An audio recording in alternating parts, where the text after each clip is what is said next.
sometimes I wander into male spaces so I can see the types of things that they are saying to other guys. And I am truly convinced that these red pillars want men to remain single.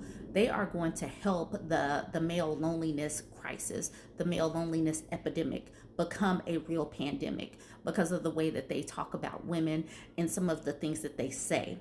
I sat here, I listened to this man, and I actually took some notes and everything because obviously I'm not going to drive any eyeballs to his content, but it is important to know what they are saying to us with but giving the filter of listening to a feminist critique of it. One of the quotes that really stuck out to me with this particular red pillar says, once a woman has aged out, they don't give a damn about her opinion. It's on the piece of paper. So if you hit, this person didn't say the specific age, but it's probably 27. Once you hit 27, your opinion doesn't matter. Paternity tests, no, he was sitting up here telling us how he goes about schooling these other young men. Paternity test was something that he was really, really passionate about. Paternity test at birth. Because obviously there have been so many cases of men paying for children that weren't theirs that needs to stick out. Prenups. They are really stuck on the fact that, or they are stuck in their talking points that women get married just to take half of men's stuff. So that's really important. Prenups.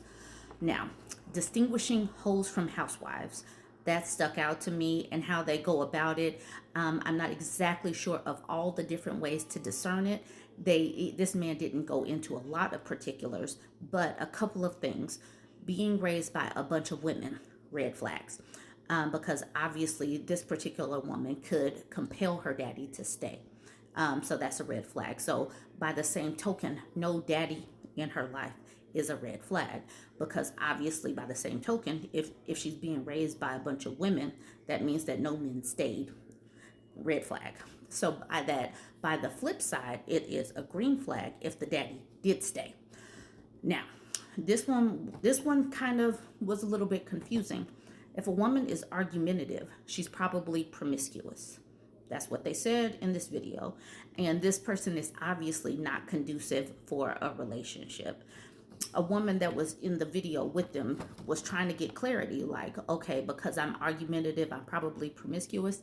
And this person affirmed that, yes, you're probably promiscuous.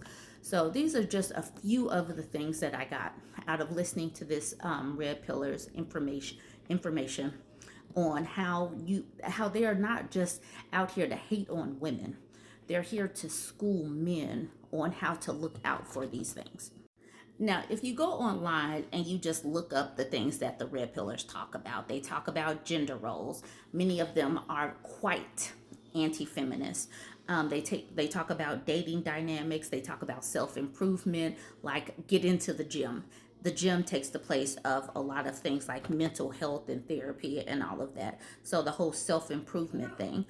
If you take it on the surface, it could be some things that do help men, but a lot of these things, when it's taken to the place that they take it, it ends up being woman hating, especially the anti-feminist sentiment. So this is one of the reasons why I can't get with these people, because they are so anti-feminist. They're so stuck on gender roles. They're so stuck on these particular dynamics, and they haven't come into the real world where women are working, where women are actually succeeding, where women are closing the gender gap and actually buying our own houses and being quite successful in our own spaces. So they have embodied these talking points to the point where they really believe these oversimplifications and overgeneralizations of women to the point of cynicism. And I do believe that they are keeping other men single. And this is one of the reasons why I do believe that they deserve to have a pandemic of loneliness, because they won't get out of these talking points. They oversimplify what women are doing or the negativity towards women. And they refuse to see that we're out here, like, they talk about the prenups, protect your stuff. Women are just out to marry you, to take your stuff. This woman's going to marry you, cheat on you, and then you're going to end up taking care of this baby that doesn't belong to you. So that's the whole paternity test thing. The whole hoes versus housewives. This, you get with the wrong one, she's going to cheat on you and then take all your stuff. So all of these things end up is going to keep these people in a cycle of seeing all of these negative attributes that they have put on women. This cynicism, this hatred for women keeps them in this cycle that will keep them single. The fact that they are so anti-feminist in a time where women have fought for our rights and opportunities, and we're not really trying to give them back, is going to keep them trying to put us back into these boxes.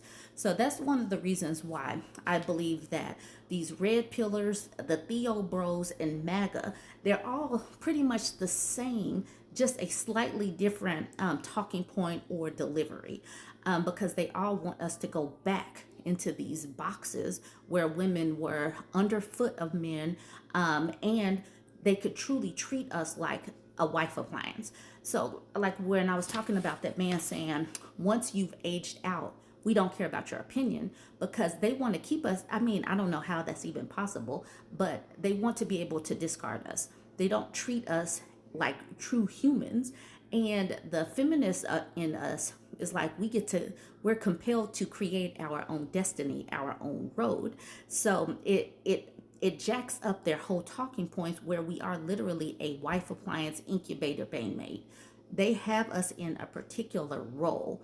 A wife appliance, we're here to serve them. Incubator, to have the babies. That's pretty much what we're supposed to do. And so as wife appliance, band-maid, incubator, pretty much that's it. We're here to serve them, their male happiness. That's what we should be focused on. And then coming into the real world, where women are opting out of marriage on purpose, where women are opting out of having babies on purpose, it kind of throws off their boxes that women won't go back into. And so you'll see this, and this is anecdotally what I'm seeing on social media, that they are failing and flailing. They are thrashing, they're gnashing when women are saying that they don't actually want to have babies.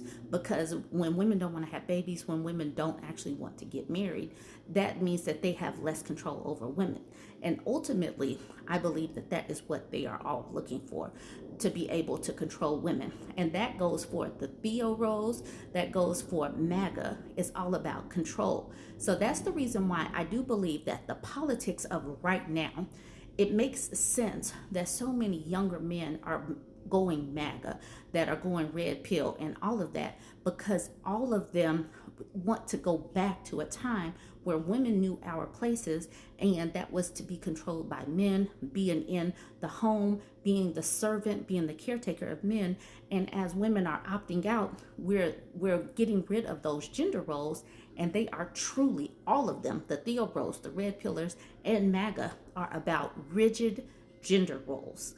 So this is some of the things, some of the talking points, and I think I've hit all of my notes. But one last thing I want to talk about is the isolation. As they talk about women, as they talk about things like getting married is basically going to end in a divorce in 2 to 3 years, and she's going to take all your stuff. Men go into these relationships thinking that their marriage is going to end in 2 to 3 years. They have already assigned that, because these people are putting that in their brains. So it's probably going to happen because they're already thinking negatively of us.